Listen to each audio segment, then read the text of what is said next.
係大家好啊！天機設計啦，今日喺2025年嘅6月12號啦，嚟到九龍塘嘅一個屋苑啦，咁啊為客人安裝咗全屋嘅蚊網產品啦。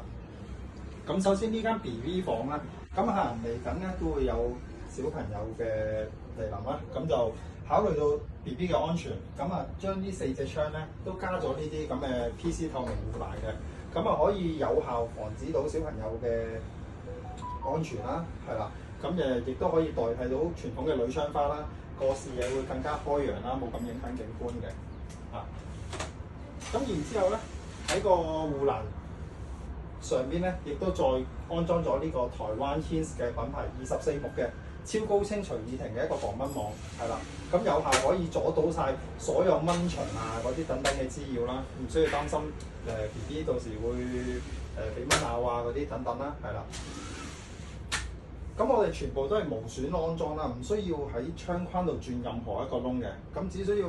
喺啲邊位咧用啲 3M 嘅雙面耐熱膠紙固定咗，然之後再接玻璃膠，咁就 OK 㗎啦。咁個顏色咧同窗框咧非常之接近，咁啊客人都好滿意嘅。呢個係古銅色啦。咁另外呢3隻窗咧都係相同嘅產品，呢個透明嘅 PC 護欄，再加呢個台灣 Hins 24木高清蚊網。開閂好順暢嘅，係啦，暫停先啦。嘅書房嘅隻窗啦，都係安裝咗頭先嘅台灣 Hins 24木超高清蚊網啦。咁呢個窗咧就小朋友都唔會入嚟㗎啦 ，BB 咁就所以就冇考慮裝透明窗花，係啦，咁啊只係裝個蚊網就 OK 啦。